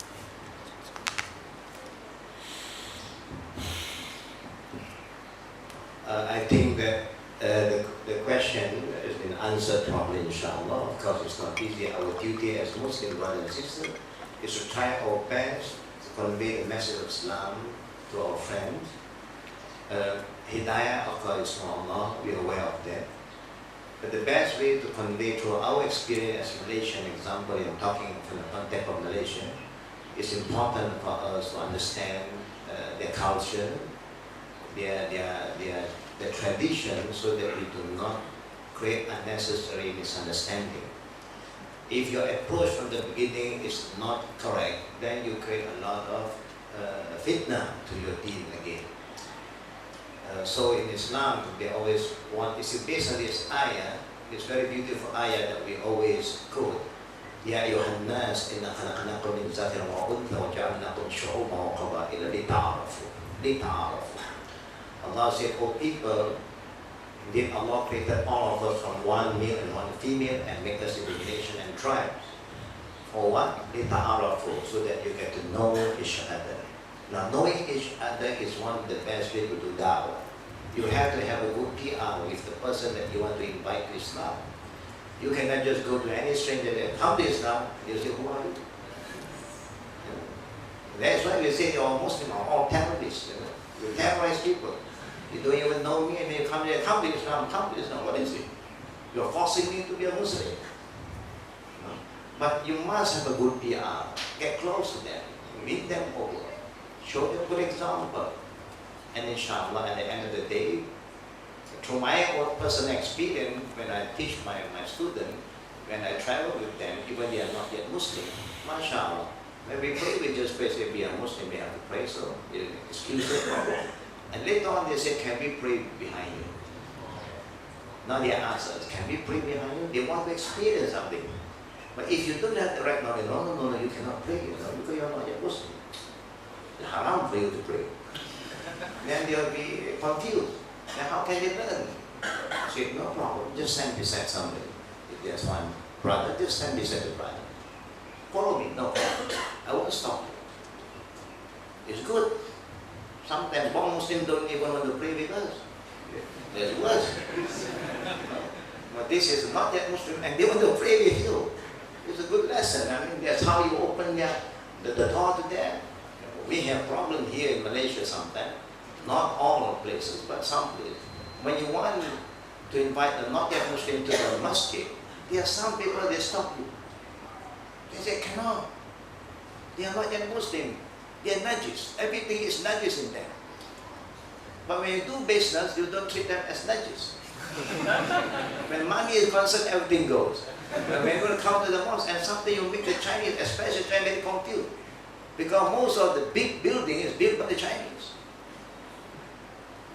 And then they build it for you, and now you say they cannot come in.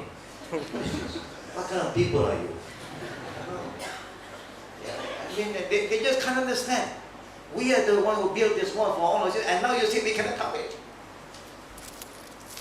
So we got to open our door. When we're in Germany, when we're in Germany, and when we're in Belgium, we give khutbah Jummah. Then the people there allow any not yet Muslim who want to listen to the khutbah. And after the khutbah, they became a Muslim. Mawar. Here, no, we are very close-minded. No. We thought that we are so clean that we cannot clean other people. That's how clean we are. May Allah bless us, brothers and sisters. But at the end of the day, we know وَمَا عَلَيْكَ إِلَى الْبَلَاغِ. The duty of all prophets is just to convey the message clearly, simple way, and the rest you leave it to Allah subhanahu. And don't give up. Da'wah it is not once, not even 10 you can do as long as he or she is still alive. Until the last minute before he passed, don't give up. Because the Prophet never gave up. Allah will tell you. The Prophet never gave up to a young Jew who was going to die. Until, alhamdulillah, Allah gave him hidayah. So brothers and sisters, be patient in the da'wah. وَتَوَصَّلِ بِالْحَقِّ وَتَوَصَّلِ بِالصَّبْرِ. To convey the truth, you must have a lot of patience. And you must understand. I share with you one last experience. A lot of people have good intention. In this country, if anyone wants to be a Muslim, we are very careful. Why? Because our culture here is very different. You cannot just give a lecture now and you see some not yet Muslim now. Say, are you going to be Muslim? Raise up your hand. Be a Muslim now. You're Muslim. You put pressure on her. She may just sit shy. But after that, she's going to have a problem. And you're not there for her. And nobody is going to help her. You're not there, and nobody there to help her. Now she go home and she has a problem, the parent will come. The parent will come with her to any Muslim center. I want to know what happened to my daughter. What are you going to say to them? In most of the cases, people will send these people to us. And we ask them, who converted you? Somebody. And say, did you inform your parent? No. And this is what they say. This is what they say. What kind of religion is it? How can you force my daughter? They thought they'd be forced. So my daughter is going to have anything to do with Islam now, please. Now she's going to cut with her. I want the cut to be thrown away. What are you going to say, brothers and sisters? You must be responsible. Here, when anybody wants to be a Muslim, we will explain to them properly and we will inform them, please share the good news with your family. Because the people today here are not like the Jahiliyyah. They are quite open-minded if you're open to them. Be transparent, don't hide something that is so important in your life. Tell your parents. If you can't convince them, you can call them to us and let us talk to them. And alhamdulillah, majority of the cases that come to us, when we invite the parents, we talk to them, they are very hostile sometimes. But after talking with them for 10 minutes, everything changes. They say it's okay. They cannot decide. I just want to know, I hope that my son is not to be back to send to Afghanistan to be the parliament and coming back with all the explosives, and then this one we are worried.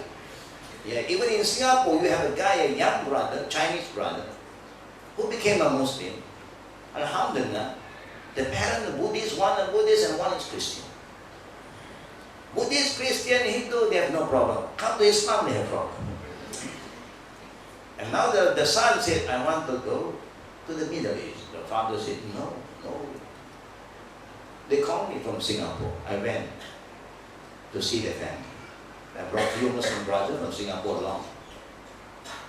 And then I saw the son, mashallah. The son is a young man, 22 years old.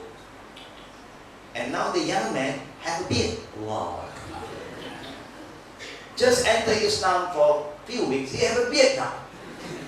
We have a lot of Muslims have no beard until today. Maybe Allah don't give you a beard, alhamdulillah.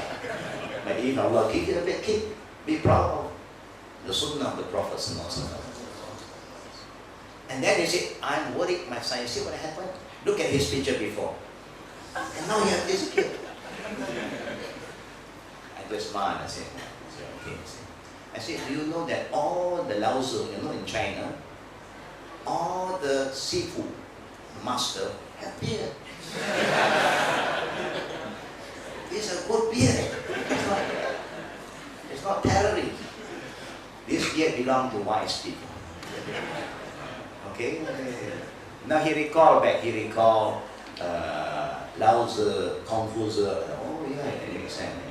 You look at the Shaolin monk, all have beard. Okay. They say they are not having any problem about beard now. And now they say he's going to Middle East to learn. I said, do you think that your son, before becoming a Muslim and after becoming Muslim, is he a better person before or after? They cannot deny that he's become a better person. He's very humble, very polite. He never raised up his voice to the parent anymore. So they show that Islam is changing him to become a better person. God loved you. And God may choose your son to be one of the important persons in Singapore. He may become somebody very important. He feels good. Okay. And see, if you doing something to please God, that means God loves your son. And if he wants to go to Middle East, I will encourage him to go. He said, no. Middle East, no. He can go to UK, he can go to Australia, but not Middle East. I said, why? I said, this is the only country in the Middle East, in Saudi especially, will give you free education. And they are not teaching you how to kill people. No. They are teaching you how to save people. Yeah. I'm from there, I'm the product. Oh, free, free. Oh. Chinese love free, So you know that they like something free, you must tell them it's free. You don't have to pay any cent. And while they are studying, they will give you allowance, give you money to learn. Today, none of angle, there may be concerns which we are lacking within ourselves. But to say how best can we unite, wallahi, it's something that I cannot I cannot begin to imagine that this is even possible, because when we say unite, we are human beings, correct? Just like we say, brother, there is a Christian out there, a Jew out there, and we would tell them, you are my brother in humanity. But at the same time, we need to be very careful, because wallahi, they are out to pretend like they are the ones who are being persecuted, yet they are the ones responsible for a lot of the massacres that are today in the Middle East and various other countries. I have spoken my heart here, and I'm telling you, I have not beautified the statement in any way. If you would like to take what I have said, then inshallah you will be able to go deeper and look into who they are, and then you will realize that it's impossible to unite with those who believe that you can cheat and you can lie. May Allah subhanahu wa ta'ala protect us, and may He grant us the knowledge of the various deviant sects, and may He make us from those who can protect ourselves, and may He make us from those who really know what is right and wrong and follow it. Wallahu a'lam. Alhamdulillah, to all the brothers and sisters who are with us today.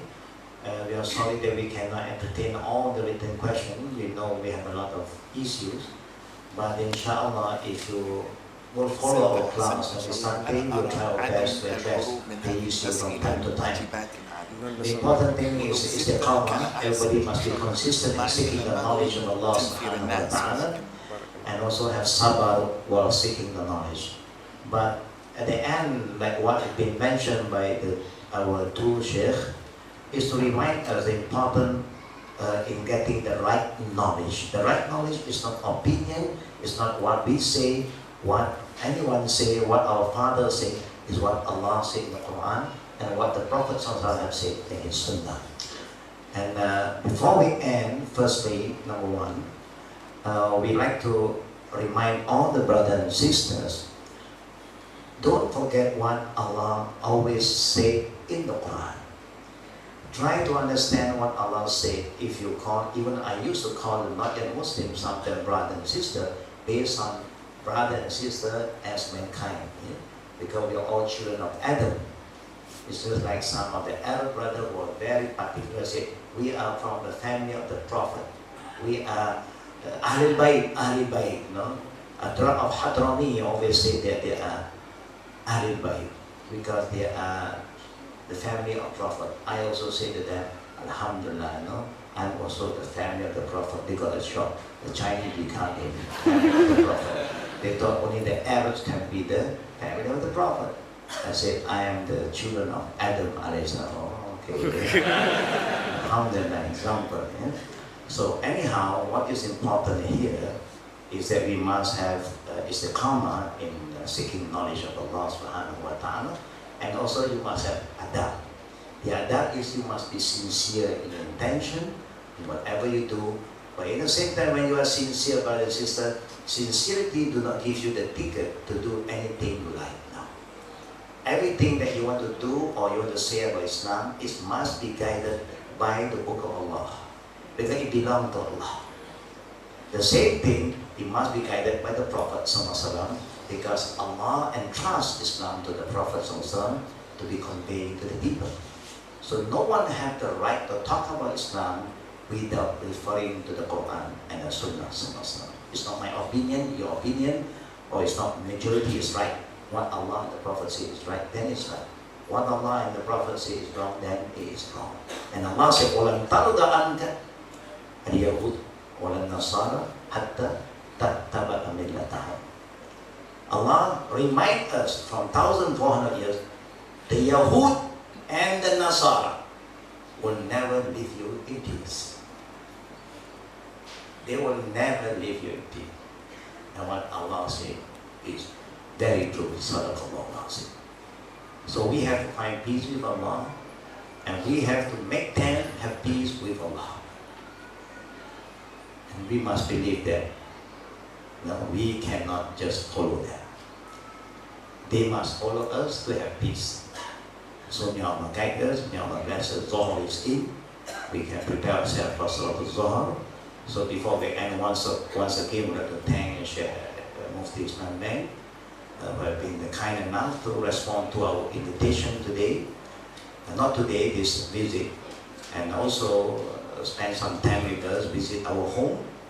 And we pray that inshallah whatever he's doing, may Allah bless him, may Allah give him help, energy, strength, and also protect him from all fitan, and also his family. And we need a lot of scholars, and Usamah saying is here, but he hardly have any time with us because of the program that we have been busy with since the arrival of Sheikh Mufti Menk, inshallah. In the near future, we hope Abu Usamah also will be with us from time to time. And again, on behalf of Al-Qadim, we'd like to thank all the brothers and sisters who have been very supportive to our activity. And sign off, we hope Sheikh Mufti Menk would like to say a few words. Bismillah ar-Rahman ar-Rahim. I just want to add one thing, Sheikh. You are thanking me for being here. That, thanks is due to Allah subhanahu wa ta'ala. I want to share with all of you, brothers and sisters, something that I have picked up and I have learned in the last 3 days with Shaikh Hussain. I have learned from his calm approach and his style and the way he comes across. I have learned a lot of goodness. So Sheikh, Allah has blessed you with a specific way of coming across in a very calm way, tackling issues, and I have seen firsthand the effects of it. And the reason I'm mentioning this is, please make use of scholars of this nature, because we who come from outside can pick up certain things that sometimes you who are right here do not pick up. So Jazakumullahu khaira, Sheikh. I have learned a lot. May Allah reward you, and may Allah make us all from those who can learn from Sheikh as well. If you just listen to the way I answer the questions, the way Sheikh Abu Usamah answers the questions, and the way Shaikh Hussain answers the questions, you will pick up the term wisdom that we were talking about. And it comes with that wealth of experience. May Allah grant us also the same. Shukran ya Sheikh. Wa sallallahu wa sallam wa baraka ala nabina Muhammad. Inshallah, brothers and sisters, that's the end. The majlis with the best ending by reciting Tasbih al-Kifar. The Prophet said, whoever end the gathering by reciting Tasbih al-Kifar, may Allah forgive all the sins that we have committed, and we'll leave this place without sin, inshallah. We have become a better person, and may Allah guide us, and may Allah reward us kindly, and may Allah make the journey back home a safe journey.